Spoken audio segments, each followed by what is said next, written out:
ವ್ಯಕ್ತಿಯ ಜೀವನದಲ್ಲಿ ಎರಡು ರೀತಿಯ ಜನರು ಇರ್ತಾರೆ. ಒಬ್ಬರು ನೀನು ಖಂಡಿತ ಗೆಲ್ತೀಯ ಎಂದು ಧೈರ್ಯ ತುಂಬೋರು, ಮತ್ತೊಬ್ಬರು ನಿನ್ನಿಂದ ಏನೂ ಆಗೋದಿಲ್ಲ ಅಂತ ಮನಸ್ಸು ಮುರಿಯೋರು.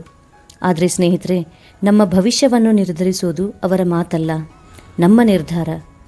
ಜೀವನದಲ್ಲಿ ಎಲ್ಲರೂ ಒಮ್ಮೆ ಸೋಲ್ತಾರೆ, ಒಮ್ಮೆ ಗೆಲ್ತಾರೆ.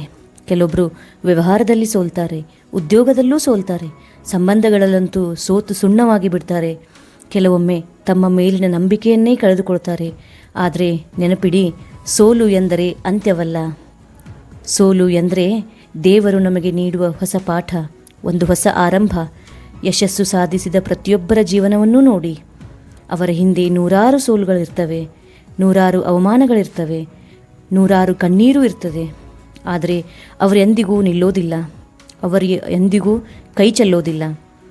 ಕೆಲವರು ನಿಮ್ಮನ್ನು ನೋಡಿ ನಗಬಹುದು, ಇವನಿಂದ ಏನೂ ಆಗಲ್ಲ, ಇವಳು ತುಂಬ ದೊಡ್ಡ ಕನಸು ಕಾಣ್ತಿದ್ದಾಳೆ, ಇದು ಇವರಿಂದ ಸಾಧ್ಯನಾ ಎಂದು ಹೇಳಬಹುದು.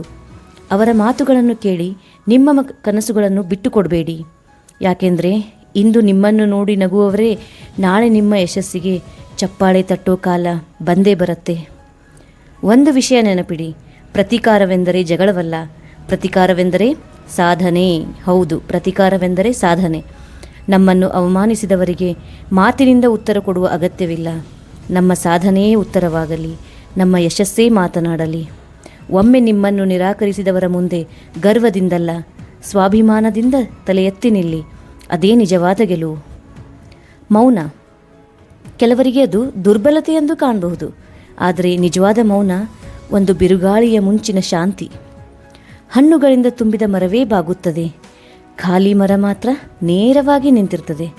ಆದ್ದರಿಂದ ನಿಮ್ಮ ಮೌನವನ್ನು ಕಾಪಾಡಿಕೊಳ್ಳಿ, ನಿಮ್ಮ ಸಮಯವನ್ನು ಕಾಪಾಡಿಕೊಳ್ಳಿ, ನಿಮ್ಮ ಗುರಿಯನ್ನು ಕಾಪಾಡಿಕೊಳ್ಳಿ. ಪರಿಶ್ರಮಕ್ಕೆ ಯಾವುದೇ ಪರ್ಯಾಯವಿಲ್ಲ. ಅದೃಷ್ಟ ಒಮ್ಮೆ ಕೈ ಹಿಡಿಬಹುದು, ಆದರೆ ಪರಿಶ್ರಮ ಜೀವನ ಪೂರ್ತಿ ಕೈ ಹಿಡಿತದೆ. ಪ್ರತಿದಿನ 1 ಗಂಟೆ ಹೆಚ್ಚು ಕಲಿಯಿರಿ, 1 ಗಂಟೆ ಹೆಚ್ಚು ಅಭ್ಯಾಸ ಮಾಡಿ, ಒಂದು ತಪ್ಪನ್ನು ತಿದ್ದುಕೊಳ್ಳಿ, ಒಂದು ಒಳ್ಳೆಯ ಅಭ್ಯಾಸ ಬೆಳೆಸ್ಕೊಳ್ಳಿ. ಸಣ್ಣ ಸಣ್ಣ ಪ್ರಯತ್ನಗಳೇ ದೊಡ್ಡ ದೊಡ್ಡ ಯಶಸ್ಸಿನ ಅಡಿಪಾಯವಾಗ್ತವೆ. ಸ್ನೇಹಿತರೆ, ನೀವು ಇಂದು ಕಾಣುವ ಯಶಸ್ವಿ ವ್ಯಕ್ತಿಗಳು ಒಂದು ದಿನ ಸಾಮಾನ್ಯರೇ ಆಗಿದ್ದರು, ಸರ್ವೇ ಸಾಮಾನ್ಯರಾಗಿದ್ದರು. ಅವರನ್ನು ವಿಭಿನ್ನವಾಗಿಸಿದ್ದು ಅವರ ಕನಸು, ಅವರ ಪರಿಶ್ರಮ ಮತ್ತು ಯಾವುದೇ ಪರಿಸ್ಥಿತಿಯಲ್ಲೂ ಕೈ ಚೆಲ್ಲದ ಮನೋಬಲ. ಇಂದು ನೀವು ಎಲ್ಲಿದ್ದೀರಿ ಎಂಬುದು ಮುಖ್ಯವಲ್ಲ, ನಾಳೆ ನೀವು ಎಲ್ಲಿಗೆ ಹೋಗುತ್ತೀರಿ ಎಂಬುದೇ ಮುಖ್ಯ. ಇಂದು ನಿಮ್ಮ ಬಳಿ ಹಣ ಇರದಿರಬಹುದು, ಹೆಸರು ಇರದಿರಬಹುದು, ಬೆಂಬಲನೂ ಇರದಿರಬಹುದು. ಆದರೆ ಕನಸು ಇರಬೇಕು, ಪರಿಶ್ರಮ ಇರಬೇಕು, ತಾಳ್ಮೆ ಇರಬೇಕು. ಈ 3 ಇದ್ದರೆ ಒಂದು ದಿನ ಯಶಸ್ಸು ನಿಮ್ಮನ್ನು ಹುಡುಕಿಕೊಂಡೇ ಬರುತ್ತದೆ.